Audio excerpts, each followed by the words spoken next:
What does Flag Day in June have to do with your health? We're going to find out today on Natural Health Dialogue with naturopathic Dr. Randy Lee. Randy, can you enlighten us on that? Yeah, Jolene does these every month. We chose a topic for the year at the beginning of the year. Mine is all on cleansing. Hers, she decided she would find a way to look at the months each month and pick the holidays that are in that month and find a way to translate those in some very creative ways, I might add, into some things that dealt with food and nutrition and supplements and body support and keeping your body healthy.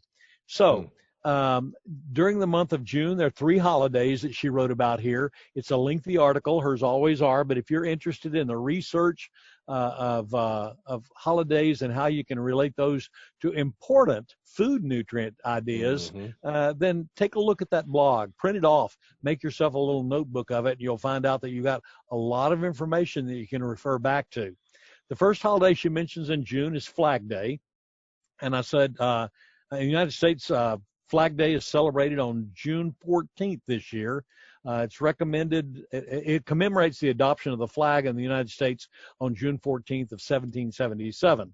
Now, that's the holiday. From there, how do you turn that into something? Well, what color is the flag? It's red, white, and blue. And so we mentioned several months ago the concept of eat your colors. And the idea is every color has different bioflavonoids and has different nutrients. If you're talking reds, blues, and purples, you're talking antioxidants.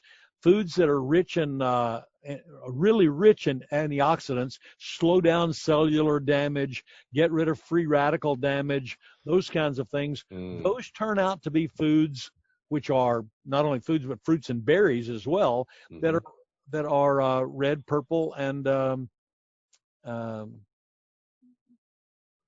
red, purple, and even into the oranges. Although the oranges really fall a little bit into a separate category, but lots of red, whites, and blues. And so she mentions that and goes into some of the fruits and berries that are heavy antioxidants.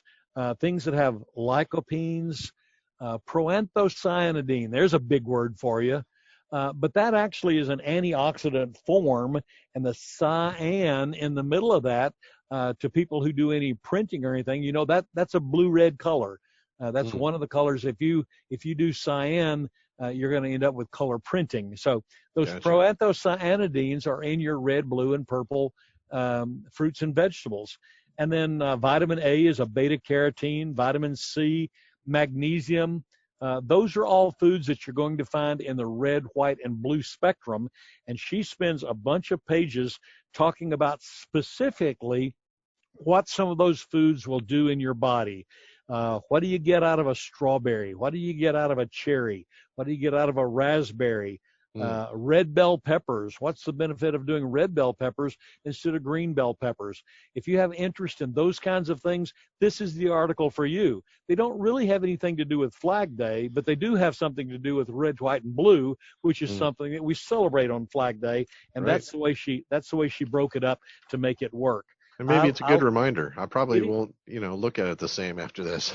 Well, it's a great reminder, and it also gives you the idea that it does make a difference whether you have a bland, colorless diet or whether you have a diet that's rich in colors, because the diets that are rich in colors are also rich in various kinds of nutrients, each color having its own things, like proanthocyanidine in red, blue, and purple things. You don't get those in a lot of other foods as well.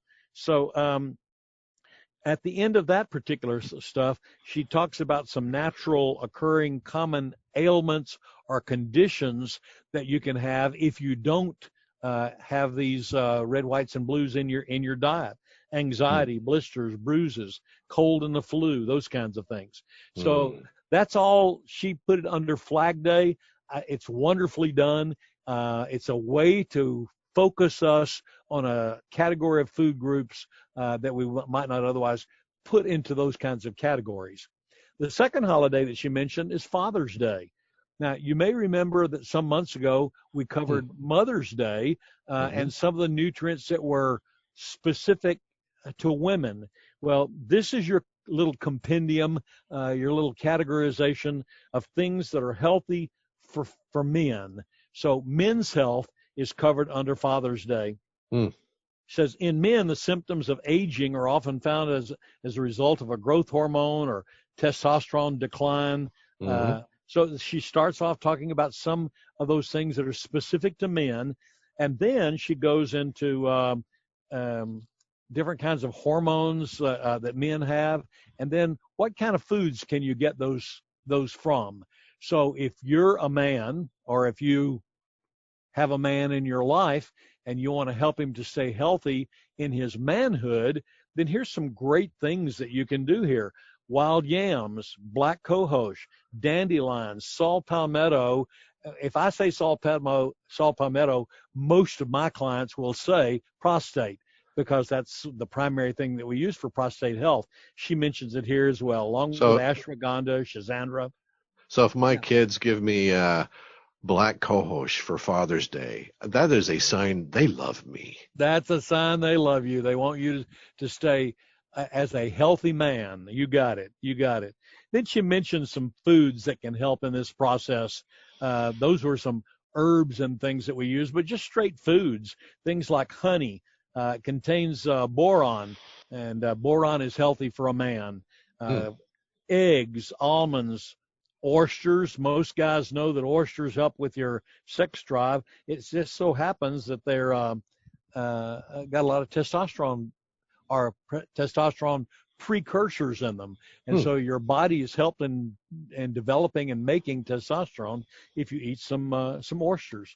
Spinach is really good for a man. She gets into some fruits, bananas and pineapples. Tomatoes, the lycopene that's in tomatoes, great for a man. So anyway, lots of those. There's several that fit in there that are specific to men and men's health. The third holiday that she mentions is one that I was not familiar with because I'm not from the islands, but King Kamehameha Day is a Hawaiian holiday that's celebrated in June. And so she used that in order to get into some of the nutrients that are very, very popular in Hawaii that most of us don't think too much about. Things like taro. Taro is one of the most important plants in the whole Hawaiian culture. But if you're not Hawaiian, you might not do much taro. So anyway, lots of things that deal with coconuts and pineapples and things that are specific to the islands that might otherwise be missing from your diet. And then my favorite part of Jolene's articles, always, the end of the last 2 or 3 pages of the article are dealing with recipes. And if you're looking for some super enzymatic drinks that you can make from lemon pomegranate, there's a recipe there for that. That sounds good. There's a recipe for making banana guava pie. There's recipes for not only things to eat, but she's got a great recipe in here for beard oil. I noticed, Joseph, looking at you while we do this, you got yourself a nice beard now. Yeah, I'm going to have to look at that. A recipe you can use here to both strengthen, nourish, and enrich your beard, make it look nicer as well. So lots of recipes in here. Take a look at those. And then she gets into some healthy things too, like even vinegar, tick, and insect repellents, because they happen during the summer. And there's a recipe there for that. So lots of recipes that deal with things that we associate with holidays that take place in the month of June. Take a look at this. I find it pretty interesting. Great research, a great research topic for you to print off and keep in a notebook somewhere. Absolutely. And if you'd like to read that article, you can find it at thehealthpatch.com and check under the resources tab, and you'll find the blog articles there. Also a copy of this podcast if you'd like to listen again. And so, Randy, is that all for today? That's all for today. This is our 4th week of this month, and that covers all we were going to do on the liver, and it covers all we were going to do on the holidays. We have 5 Mondays in this month. And so next week we're going to do one more. And on that one, we're going to talk a little bit about summer, deviating, but we'll be well into summer by the time we get to the last week of June. And so we're going to talk about basically summer energy, how to get it, how to keep it, and what you can do with your kids during the summer. Ooh, I like it. Come listen to it for next week as well. All right, looking forward to it. Until next time, be safe and healthy.